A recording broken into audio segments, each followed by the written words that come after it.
dan 4 hal yang menjaminkan banyak rizki, bukan memudahkan rizki. Tolong Bapak Ibu hafal, 4 hal bukan menjaminkan rizki, bukan memudahkan rizki, tidak. 4 hal mendatangkan rizki kemari. Dan 4 hal bukan Allah kasih kemudahan berarti kita berjalan mencari rizki Allah kasih, tidak. Bukan dikasih kemudahan, tapi di mana saja kita ada, posisi kita di mana saja, Allah datangkan rizki kepada kita. Yang pertama, qiyamul lail, salat malam. Yang kedua, berbanyak istighfar waktu sahur.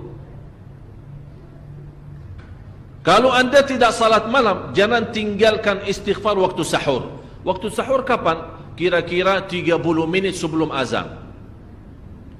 Disitulah Allah sendiri memuji. Allah bangga dan senang terhadap orang yang sahur. Sampai ulama berkata, tidak ada ibadah yang terbaik di waktu sahur selain istighfar. Jadi boleh baca Quran, boleh salat malam, boleh zikir, boleh apapun, tapi yang terbaik istighfar. Fokus hanya istighfar. Astaghfirullah wa atubu ilaih, termasuk istighfar Allahumma anta rabbi la ilaha illa ant, yang Bapak Ibu tahu sayyidul istighfar, yang terutama, yang paling luar biasa. Allahumma anta rabbi la ilaha illa anta khalaqtani wa ana abduka wa ana ala ahdika wa wa'dika mastata'at a'udzu bika min syarri ma sana'at abu'u laka bi ni'matika alayya wa abu'u bi dhanbi faghfirli fa innahu la yaghfiru dzunuba. Ya Allah, kalau kita fahami doa ini luar biasa. Oleh karena itu kata Rasulullah, barang siapa yang membaca sayyidul istighfar, kemudian di malam hari dengan keyakinan dia meninggal habis baca istighfar, masuk surga. Masuk surga. Berarti ini salah satu doa yang menjaminkan dengan mudah masuk surga. Jadi 4 hal yang mendatangkan rizki, bukan kita mencarinya, dia yang datang kemari. Apalagi saat mencari lebih mudah. Qiyamul lail, salat malam. Tapi dalam bahasa, mohon maaf Bapak Ibu, dalam bahasa Arab disebut qiyamul lail, bukan salat. Tapi kalau diterjemahkan dalam bahasa kita salat. Tapi kenapa di situ qiyamul lail? Diberikan qiyamul lail, qiyam artinya berdiri. Berarti lama.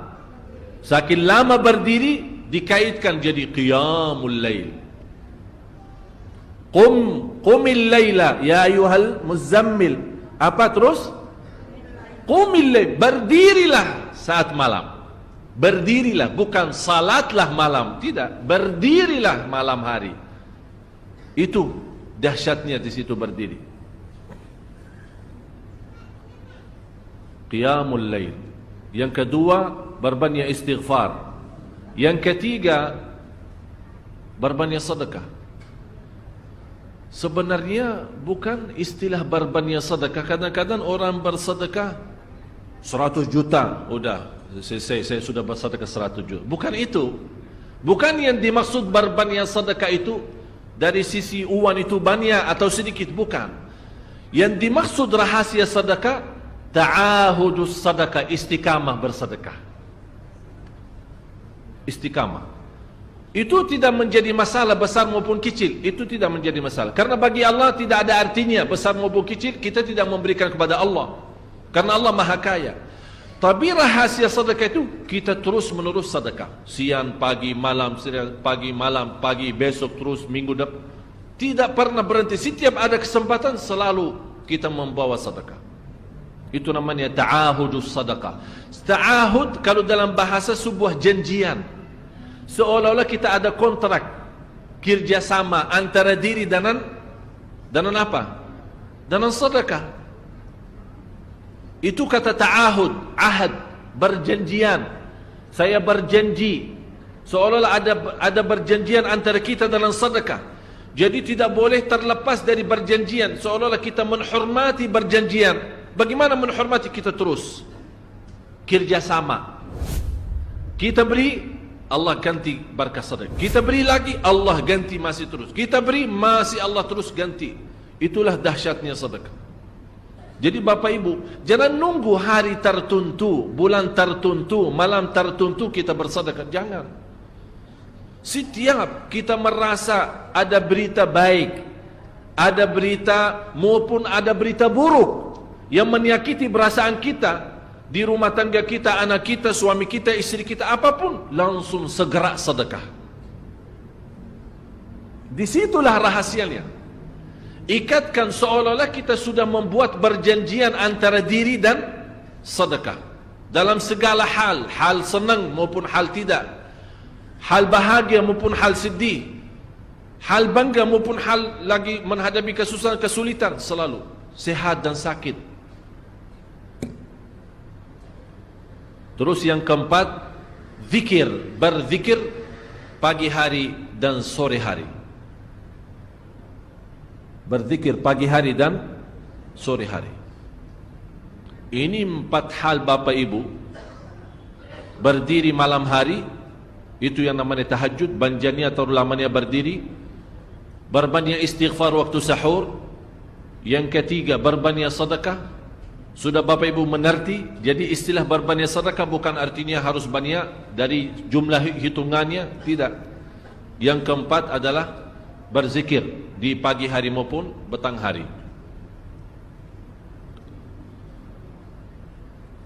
Amman huwa qanitun ana al-laili sajidan wa qa'ima. Sajidan wa qa'ima. Jadi Bapak Ibu, saat kita berdiri lama, walaupun baca satu ayat, diulangi berkali-kali, walaupun baca surah pendek, tapi diulangi berkali-kali, tidak menjadi masalah. Bapak Ibu hanya hafal qulhu. Qulhu dibaca 3 kali, pahalanya seperti baca Al-Quran 30 juz. Ada seorang salih mengajak kawannya, sudah mendekati subuh, ayo bangun salat malam dan baca sepertiga Al-Quran. Langsung orang itu menjawab, bagaimana saya baca, sebentar lagi mau azan. Bacalah qul huwallahu ahad. Salat malam dan qul huwallahu ahad. Jadi Bapak Ibu, yang saya harap, jangan susah fikir, ya Allah saya mau baca apaan. Tak usah susah fikir. Baca dan nikmati, yang penting nikmati bacaan. Walaupun qul huwallahu ahad setiap hari. Kalau kita pusing baca, Allah tidak akan pusing mendengar. Malah Allah paling senang mendengar bisikan bacaan dan bisikan doa kita malam hari. Allah paling senang mendengar bisikan doa munajat kita malam hari. Itu luar biasa.